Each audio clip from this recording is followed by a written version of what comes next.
Hello champions, welcome to all of you. जैसा कि मैंने आपको प्रॉमिस किया था कि एक आपको सरप्राइज़ मिलेगा आज के लेक्चर में, तो आज वो सरप्राइज़ रिवील होने जा रहा है। सो पेन और कॉपी डालो और मेरे साथ स्टार्ट हो जाओ। सरप्राइज़ क्या है? फॉर्मूले, है ना। तो टर्म वन के हम जितने भी फॉर्मूले ना सबको यहाँ पे समराइज करने वाले बच्चों, ठीक है। टर्म वन के लिए हमको जितने भी फॉर्मूले पढ़ने हैं सबको यहाँ पे हम क्या करने वाले हैं? समराइज करने वाले हैं। तो पेन और कॉपी उठा लो और मेरे साथ स्टार्ट हो जाओ, ठीक है। अच्छा, एक बात बताइए, इससे पहले मैंने 2 सैंपल पेपर आपको सॉल्व करवाया, तो क्या आप लोगों ने उसको सॉल्व किया? कुछ डाउट तो नहीं निकला? अगर डाउट निकला है तो आप कमेंट बॉक्स में कमेंट कर सकते हैं बच्चों, ठीक है। तो without wasting time let's start. Okay, start करते हैं फॉर्मूला। चैप्टर 1 जो है हमारा क्या आने वाला है? हमारा चैप्टर 1 आने वाला है नंबर सिस्टम। नंबर सिस्टम आने वाला है। नंबर सिस्टम में हमारा चैप्टर जो है क्या है? टॉपिक 10th का रियल नंबर से क्या है?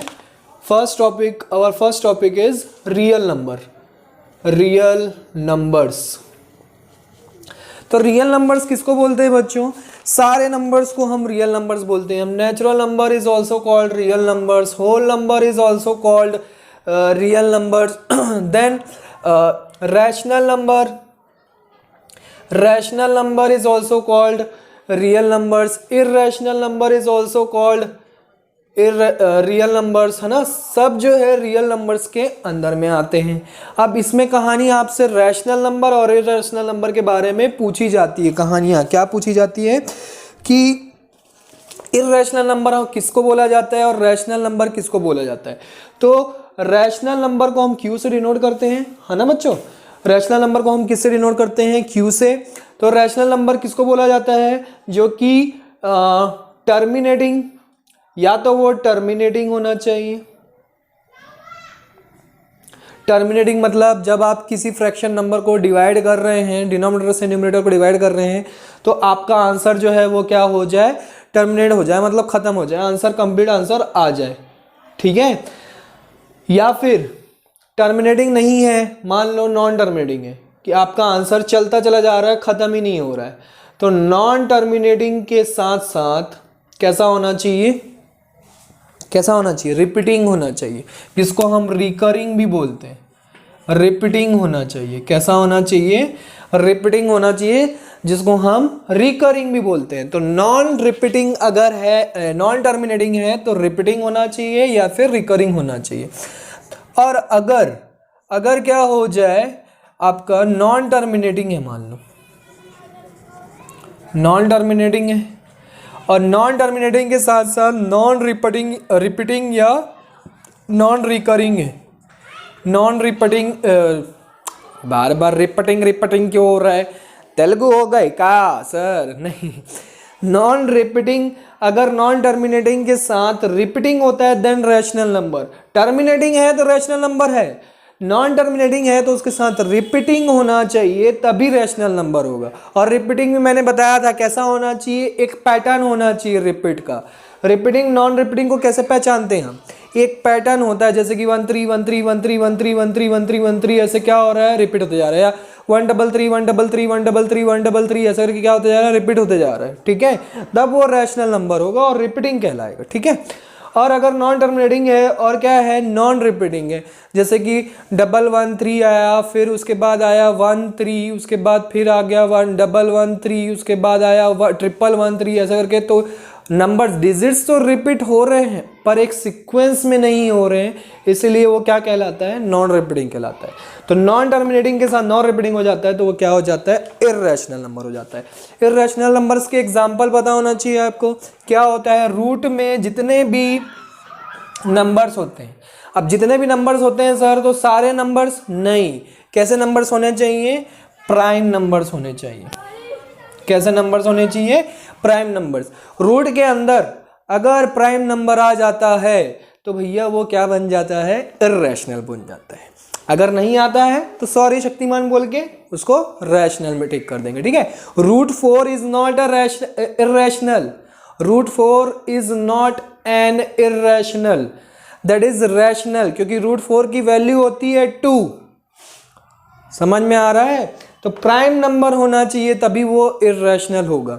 अब इसमें कहानी क्वेश्चन आपको क्या क्या क्या पूछ सकता है एमसीक्यू में, आपसे पूछ देगा कि अगर मैं किसी एक रैशनल नंबर को इर्रेशनल के साथ मल्टीप्लाई कर दूं तो आपका आंसर जो है वो क्या आ जाएगा, रैशनल आएगा कि इर्रेशनल आएगा। तो क्लियर दिख रहा है भैया, 2 इंटू रूट 2, कई बच्चे इसको रूट 4 लिख देते हैं, कई बच्चे 4 लिख देते हैं। नहीं भैया, रूट के अंदर कोई नंबर है और बाहर कोई नंबर है तो वो दोनों आपस में मल्टीप्लाई नहीं होते हैं, 2 रूट 2 आंसर हो जाएगा। तो 2 के साथ रूट में, अगर रूट में कोई नंबर लिखा हुआ है वो भी प्राइम नंबर लिखा हुआ है मतलब इर्रेशनल है, आंख बंद करके आप लिख दीजिए। सेकंड पूछ सकता है कि रैशनल को मैं इर्रेशनल से अगर ऐड कर दूं तो क्या होगा, है ना, 2 प्लस रूट 2 लिख दूं तो क्या ये दोनों ऐड होंगे, क्या नहीं होंगे, तो 2 प्लस रूट 2 ही रहेगा। अब क्योंकि रूट 2 है इसलिए ये इर्रेशनल, ये सब इर्रेशनल के एग्जांपल्स बता रहा हूं मैं, ठीक है। नेक्स्ट, डिवाइड करने पर क्या होगा, रूट 2 से डिवाइड कर दीजिए तब भी इर्रेशनल ही रहेगा, 3/√2 is irrational number, is an irrational number. और क्या हो गया, मल्टीपल, माइनस भी करते हो तब भी क्या होगा, इर्रेशनल नंबर होगा। तो अब माइनस किसी रैशनल को इर्रेशनल के साथ सब्ट्रैक्ट करो, ऐड करो, मल्टीप्लाई करो या डिवाइड करो, answer will be irrational number. Is it clear, ठीक है। तो ये एमसीक्यू क्वेश्चंस में इस तरह से क्वेश्चंस पूछे जा सकते हैं इस टॉपिक से। और क्या पूछा जा सकता है, और आपको क्या बोल देगा कि अगर ये टर्मिनेट हो रहा है, मान लो कोई एक रैशनल नंबर है तो टर्मिनेट हो रहा है, ठीक है, कोई एक रैशनल नंबर है जो टर्मिनेट होगा उसी को तो हम रैशनल नंबर बोलेंगे। तो टर्मिनेट हो रहा है तो कितने डेसिमल प्लेसेस तक क्या होगा, टर्मिनेट होता है। पॉइंट नंबर 2, कितने डेसिमल प्लेसेस तक क्या होगा, टर्मिनेट होगा। वेट अ मिनट, मैं इंक डाल देता हूँ, इंक खत्म हो गई है ना, जब तक आप लोग नोट कर लीजिए। चलिए आप लोगों ने नोट कर लिया। तो अब इसमें मैं क्या बोल रहा था कि पॉइंट नंबर 2 आपसे पूछा जा सकता है कि अगर रैशनल नंबर है और टर्मिनेट हो रहा है तो कितने डेसिमल प्लेसेस तक टर्मिनेट होगा। तो वो आपको डिपेंड करता है कि डिनोमिनेटर जो है 2 टू द पावर m और 5 टू द पावर n में है, इस फॉर्म में मिल रहा है कि नहीं मिल रहा है। जैसे कि मान लो डिनोमिनेटर में कोई क्वेश्चन है आपका, मान लो आपको कोई क्वेश्चन दिया हुआ है, यहाँ पे लिखता हूँ मैं, यहाँ पे एक क्वेश्चन लिखता हूँ 2758 डिवाइडेड बाय 240। अब आपको बताना है कि ये टर्मिनेट होगा तो कितने डेसिमल प्लेसेस तक टर्मिनेट होगा। तो 240 को क्या करोगे आप, इसके फॉर्म में चेंज करेंगे। कैसे चेंज करेंगे, 240 को फैक्टराइज करेंगे, इसको सॉल्व नहीं करना है बच्चों, ठीक है, आप इस फॉर्म में चेंज करेंगे। कैसे चेंज करेंगे, 24 को मैं क्या लिख सकता हूँ, 2 इंटू 2, 2 2 जा 4, 4 2 जा 8, 8 3 जा 24, है ना, 8 3 जा 8 2 जा कितना हो जाएगा, 16। हाँ एक मिनट, मैं यहाँ पे क्या कर रहा हूँ, पहले 24 को डिवाइड करते हैं। 24 को क्या कर सकते हैं, 2 2 जा 4, 4 2 जा 8, 8 3 जा 24, है ना, एंड 0 है मतलब उसको मैं 10 लिख सकता हूँ, तो 2 5 जा 10 होता है। तो 2 टू द पावर कितने में आया है, 2 टू द पावर आया 1 1 2 3 4, 2 to the power 4 into 3 into 5, है ना, ये आया। तो मैं बोल रहा हूँ कि इस फॉर्म में होना चाहिए तभी क्या होगा, टर्मिनेट होगा, ठीक है। इसके अलावा अगर कोई नंबर आ जाता है तो नॉन टर्मिनेटिंग हो जाता है। तो जैसे कि यहाँ पे 3 आ गया है तो अब ये नंबर जो है नॉन टर्मिनेटिंग हो गया है। क्लियर है। अब मान लेते हैं हम कि ये 3 नहीं आ रहा है, 2 टू द पावर 4 इंटू 5 आ रहा है, ठीक है, तब ये टर्मिनेटिंग हो गया, है ना। डिनोमिनेटर को एक्सपोनेंट के फॉर्म में चेंज करने पर क्या आ रहा है, 2 टू द पावर 4 एंड 5 के फॉर्म में आ रहा है। तो अब आपको बताना है कि कितने डेसिमल, अगर टर्मिनेट होगा, ये क्लियर हो गया कि टर्मिनेट होगा क्योंकि अदर कोई नंबर नहीं है। अब टर्मिनेट होगा तो कितने डेसिमल प्लेसेस तक टर्मिनेट होगा, तो कैसे बताएंगे, इन दोनों के में से किसी एक के हाईएस्ट पावर से डिसाइड होगा।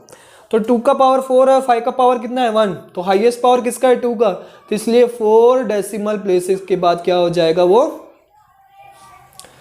डेसिमल प्लेसेस के बाद वो टर्मिनेट हो जाएगा। समझ में आया। तो डेसिमल प्लेस चूज करने के लिए आपको क्या करना है, इधर वो क्या होगा, इधर m ग्रेटर देन n होगा और n is greater than m होगा, है ना, m is greater than n होगा या तो n is greater than n होगा।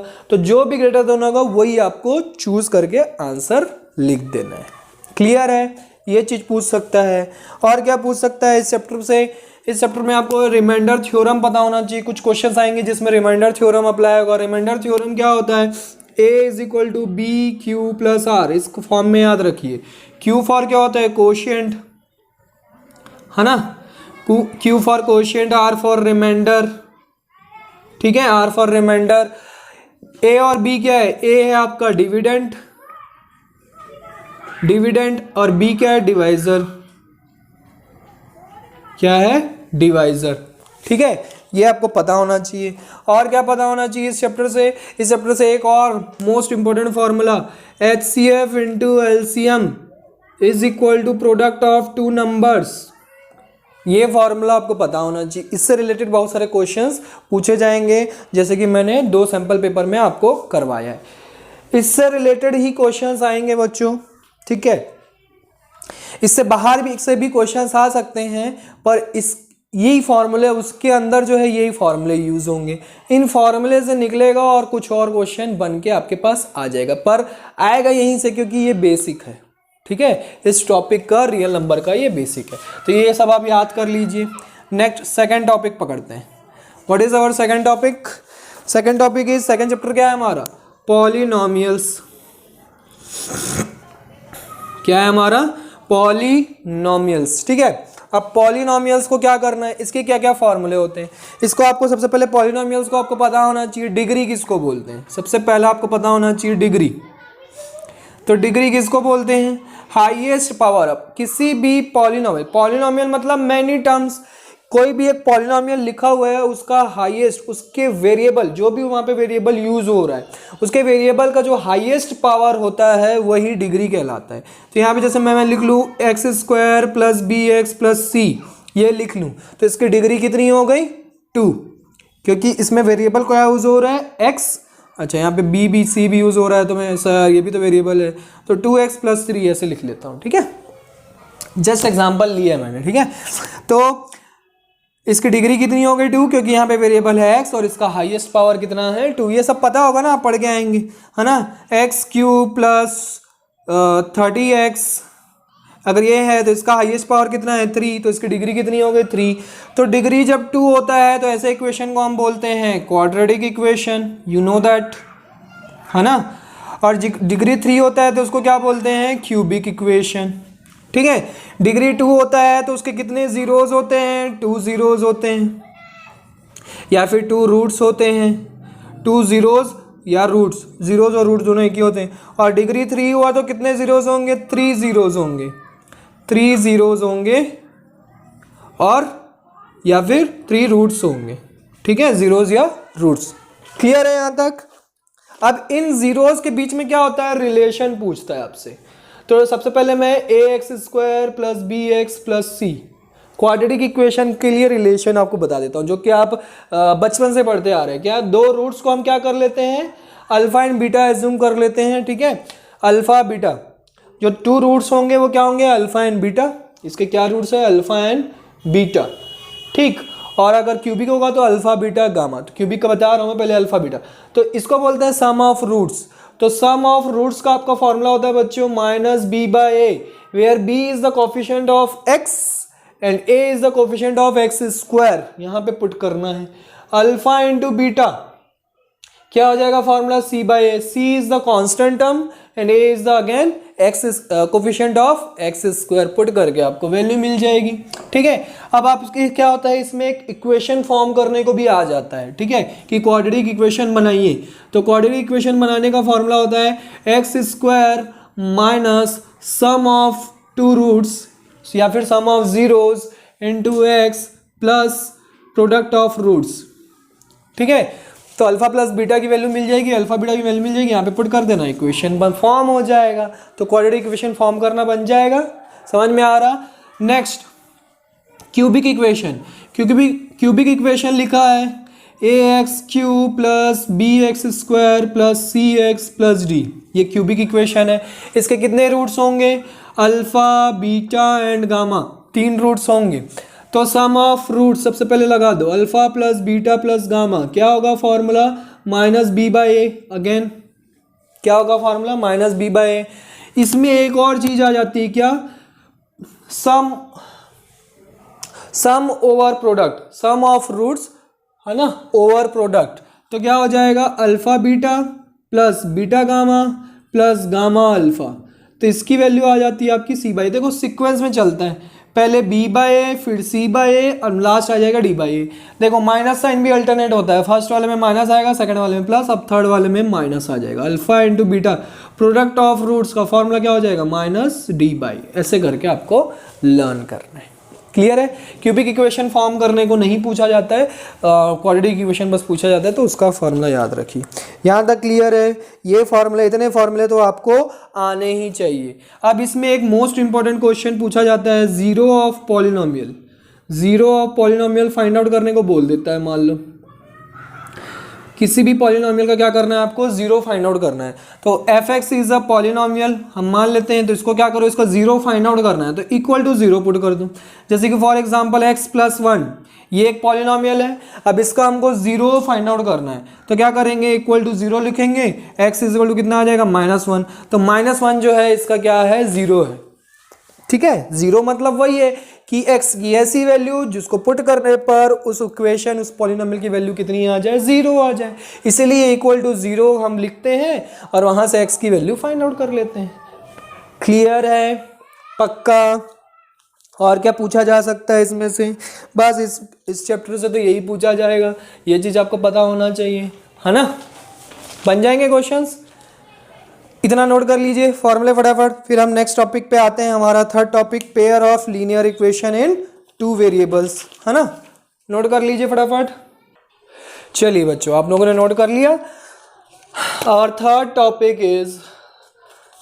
क्या है हमारा, pair of linear equation. Pair of linear equation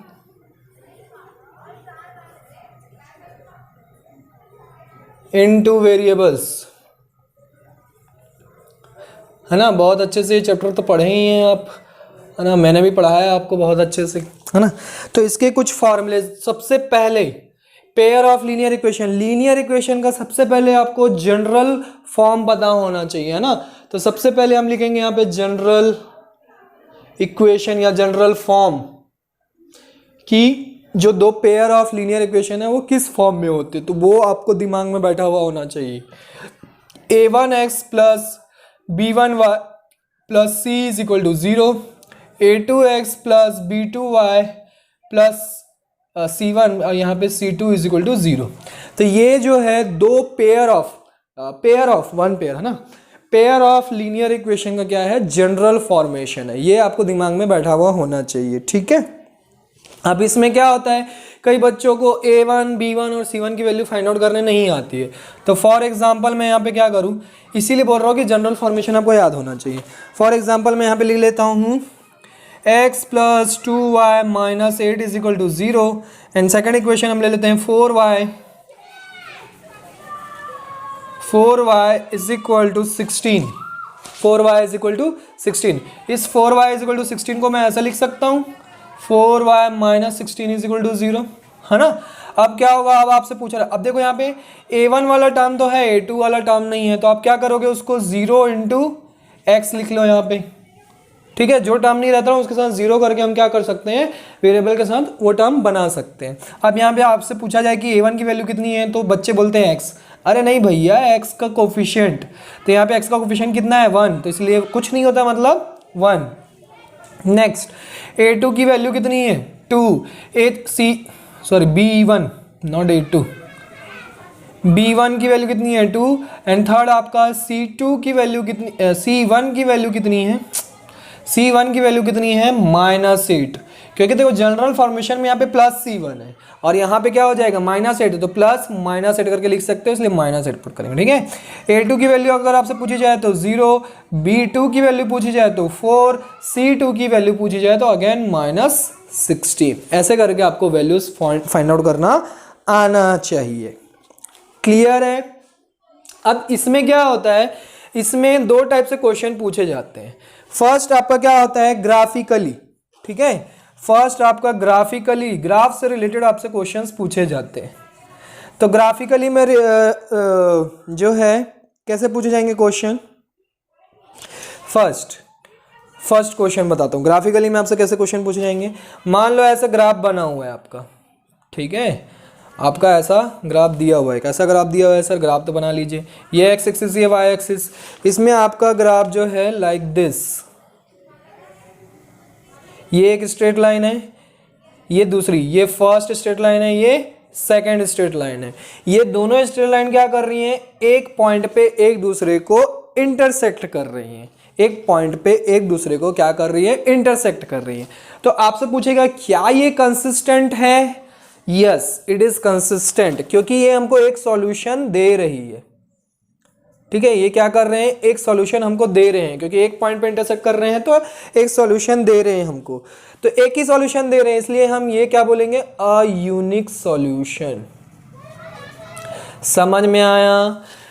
जब भी आपके पास ग्राफ बना हुआ है, दो स्ट्रेट लाइन ड्रॉ की हुई है और दोनों एक दूसरे को एक ही पॉइंट पे इंटरसेक्ट कर रहे हैं, तो वो अ यूनिक सॉल्यूशन हो जाएगा और कंसिस्टेंट हो जाएगा।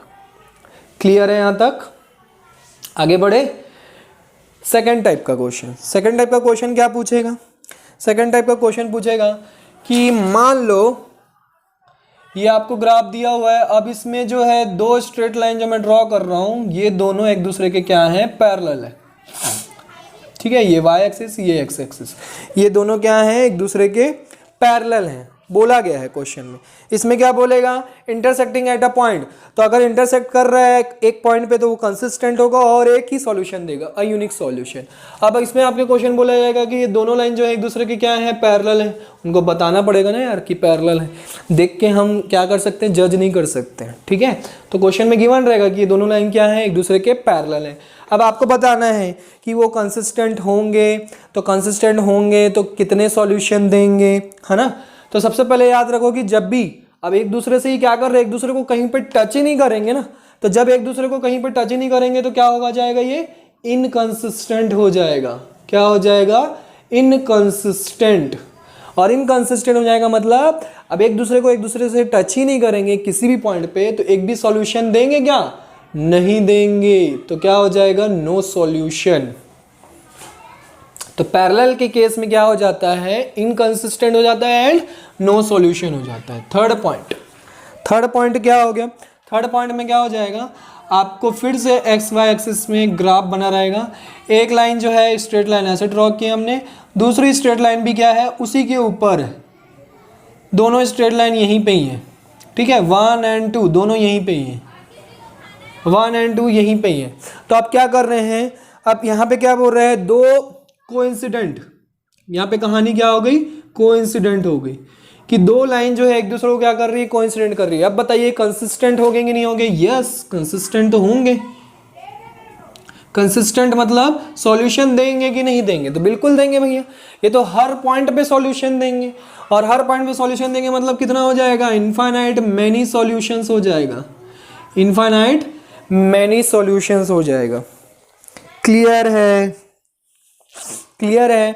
जब इंटरसेक्टिंग हो रहा है, ठीक है, इंटरसेक्टिंग एट अ पॉइंट बोला जाएगा ग्राफ में, तो आपको क्या लिखना है? कंसिस्टेंट होगा और सिर्फ एक ही सॉल्यूशन देगा, अ यूनिक सॉल्यूशन। अगर पैरेलल है बोल रहे हैं दो लाइन, तो क्या हो जाएगा? इनकंसिस्टेंट हो जाएगा और नो सॉल्यूशन देगा। और अगर आपको बोल रहा है कि कोइंसिडेंट है, तो कोइंसिडेंट है मतलब एक दूसरे के ऊपर ओवरलैप कर दिया है, तो कंसिस्टेंट तो होगा। और कितने सॉल्यूशन देगा? इनफाइनाइट मेनी सॉल्यूशन, क्योंकि हर एक पॉइंट पे एक दूसरे से मिल रहे हैं। क्लियर है? तो ये तो ग्राफिकली हो गया। अब मैथमेटिकली मेथड क्या होता है? मैथमेटिकली कैसे पहचाना जाएगा?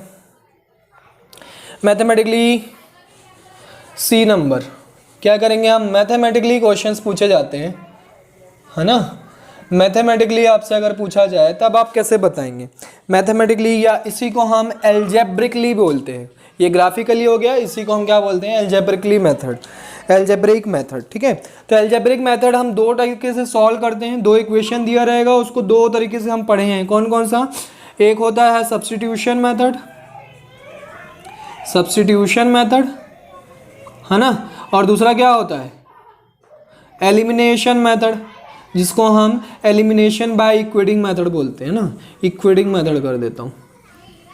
एक होता है एक होता है एलिमिनेशन बाय सब्स्टिट्यूशन मेथड और एक होता है एलिमिनेशन बाय इक्वेटिंग मेथड। इन दो मेथड से हम क्या करते हैं, अलजेब्रिकली दो इक्वेशन को हम सॉल्व करके यहाँ पे एक्स और वाई की वैल्यू फाइंड आउट कर सकते हैं। ये मेथड हम पढ़ चुके हैं, कैसे करते हैं, क्या करते हैं। अब इसमें कहानी पूछी जाती है, यही सारी चीज़ें, पैरेलल होगा तो कब होगा, कैसे पहचानेंगे। अब आप पहले क्या करो, ये दो इक्वेशन दिए हैं, इन दोनों इस फॉर्म में पहले दो इक्वेशंस को अरेंज कर लो। वहाँ से a1 b1 c1 a2 b2 c2 इनकी वैल्यूज निकाल लो। सबसे पहला काम करो a1 upon a2 and b1 upon b2, ये आप फाइंड आउट करो क्या ये दोनों इक्वल मिल रहे हैं। तो ये दोनों इक्वल नहीं मिल रहे हैं, मान लेते हैं कि ये दोनों इक्वल नहीं मिल रहे हैं। तो अगर ये दोनों इक्वल नहीं मिल रहे हैं तो ये क्या होगा, इसको हम बोलेंगे कंसिस्टेंट। इसको हम क्या बोलेंगे, कंसिस्टेंट। और कंसिस्टेंट होने के साथ साथ क्या कहलाएगा, अ यूनिक सॉल्यूशन कहलाएगा, सिर्फ और सिर्फ एक ही सॉल्यूशन देगा। तो ये आपका अलजेब्रिकली मेथड। ग्राफिकली में क्या था, एक पॉइंट पे इंटरसेक्ट करता था तो हम बताते थे कि हाँ यूनिक सॉल्यूशन। बट यहाँ पे देखिए कैसे बताएंगे, a1 अपॉन a2 और b1 अपॉन b2 चेक करेंगे, अगर दोनों एक दूसरे के इक्वल नहीं रहे तो कंसिस्टेंट होगा और साथ में यूनिक सॉल्यूशन देगा, मतलब सिर्फ और सिर्फ एक ही सॉल्यूशन देगा। और एक ही सॉल्यूशन कब होता है, जब इंटरसेक्ट करता है, तो इसको हम इंटरसेक्टिंग भी बोल सकते हैं। गेटिंग माई पॉइंट और नॉट, ठीक है। आपसे ऑप्शन में कुछ भी पूछ सकता है, ये इज नॉट इक्वल है तो आप क्या करोगे, कंसिस्टेंट पूछ सकता है, कंसिस्टेंट है कि नहीं है, तो बिल्कुल कंसिस्टेंट है, ठीक है। या तो आपसे पूछ सकता है कि यूनिक सॉल्यूशन दे रहा है, मैनी सॉल्यूशन दे रहा है, कि टू सॉल्यूशन दे रहा है, तो यूनिक सॉल्यूशन है अगर ये इक्वल नहीं है तो। और यहाँ पे पूछ सकता है कि इंटरसेक्टिंग है कि पैरेलल है, तो यहाँ पे आप बता सकते हो कि इंटरसेक्टिंग है। समझ में आया, तो इस तीन तरीके का क्वेश्चन पूछा जा सकता है। Next second condition, if a1 upon a2 हमने फिर से सॉल्व किया और b1 अपॉन b2 भी सॉल्व किया, ये दोनों आपस में इक्वल हो गए, ये दोनों क्या हो गए, आपस में इक्वल हो गए। फिर हमको फर्दर क्या करना पड़ेगा, c1 अपॉन c2 भी फिर चेक करना पड़ेगा। अगर ये दोनों आपस में इक्वल हो जाते हैं ना तो c1 अपॉन c2 भी चेक करना पड़ता है। अगर ये इक्वल नहीं हुआ, c1 अपॉन c2 की वैल्यू इन दोनों से इक्वल नहीं हुई, तब क्या हो जाएगा, तब ये हो जाएगा इनकंसिस्टेंट। तभी क्या हो जाएगा, इनकंसिस्टेंट। अब इनकंसिस्टेंट किस में होता है बच्चों, पैरेलल में होता है। तो यहाँ पे लिख देंगे हम, ये पैरेलल हो गया। और क्या हो जाएगा, इंटरसेक्टिंग हो गया क्या, नो इंटरसेक्टिंग। जब पैरेलल है तो नो इंटरसेक्टिंग तो हो गई नहीं, तो क्या बोलेंगे, नॉन इंटरसेक्टिंग। ये तीनों टाइप के क्वेश्चन पूछा जा सकता है, इसलिए तीनों लिखवा रहा हूं मैं। या तो आपसे कंसिस्टेंसी पूछेगा, तो अगर ऐसा रिलेशन मिल जाता है तो इनकंसिस्टेंट हो गया। या तो पूछेगा पैरेलल है, यूनिक सॉल्यूशन है, पैरेलल है, सॉरी पैरेलल बोलेगा, या तो पैरेलल है, अच्छा ऑब्वियसली बात है पैरेलल है तो नॉन इंटरसेक्टिंग होगा, तो या तो पैरेलल बोलेगा तो नॉन इंटरसेक्टिंग देगा, तो नॉन इंटरसेक्टिंग देगा तो वो लिखना है, पैरेलल होगा तो पैरेलल लिखना है। अब इसमें बताइए कितने सॉल्यूशन देगा, ये भी पूछ सकता है। तो नो सॉल्यूशन, एक भी सॉल्यूशन नहीं देगा। दो लाइन जब एक दूसरे के पैरेलल जाएगी तो कहीं पे भी एक दूसरे को इंटरसेक्ट नहीं करेगी। सॉल्यूशन देने के लिए इंटरसेक्ट करना is the compulsory. Third point, आपने फिर से क्या किया, a1 अपॉन a2 सॉल्व किया, b1 अपॉन b2 सॉल्व किया, ये दोनों इक्वल हो गए। और c1 अपॉन, मैंने बताया था ना, ये दोनों जब इक्वल हो जाते हैं तो फिर एक और चीज़ सॉल्व करनी पड़ती है, c1 अपॉन c2 भी चेक करना पड़ता है। अब ये c1 अपॉन c2 चेक किए, अगर ये इसके इक्वल नहीं हुआ तो उसको तो इनकंसिस्टेंट बोल रहे थे। अगर इक्वल हो गया तो वो क्या बन जाएगा, अब कंसिस्टेंट बन जाएगा। कंसिस्टेंट होने के साथ साथ क्या बन जाएगा, क्या पैरेलल रहेगा, नहीं, कोइंसिडेंट हो जाएगा। क्या हो जाएगा, कोइंसिडेंट, एक के ऊपर एक ओवरलैप हो जाएगा। तो कितने सॉल्यूशन देगा, मैनी सॉल्यूशंस। क्लियर है, तो ये चीजें आपको पता रहना चाहिए, तो जो है ये चैप्टर भी आपका कंप्लीट क्लियर हो जाएगा। अब इसमें क्वेश्चंस बहुत सारे पूछे जा सकते हैं। आपसे बोल देगा कि कंसिस्टेंट, मान लीजिए कंसिस्टेंट है और यूनिक सॉल्यूशन दे रहा है, तो आपसे इक्वेशन में k के फॉर्म में लिखा रहेगा, b2 की जगह k लिखा रहेगा, तो k की वैल्यू पूछ देगा। तो यही फॉर्मूला लगा के आपको k की वैल्यू फाइंड आउट करनी है, वगैरह वगैरह। तो ये सारी चीज़ें आप क्या कर दो, अच्छे से लर्न कर लो, ठीक है। इस तीन टॉपिक से रिलेटेड मैंने आपको अच्छे से फॉर्मूला बता दिया, इनको आपको अच्छे से लर्न करना है, अच्छे से दिमाग में बैठाना है, इनको अच्छे से प्रैक्टिस करनी है, ताकि एग्जाम में आप अच्छे मार्क्स ला सकें। नेक्स्ट लेक्चर में मैं और भी टॉपिक्स से क्या करूंगा, सारी थ्योरी, सारी कॉन्सेप्ट, सारे फॉर्मूले क्या कर दूंगा, यहाँ पे समराइज कर दूंगा।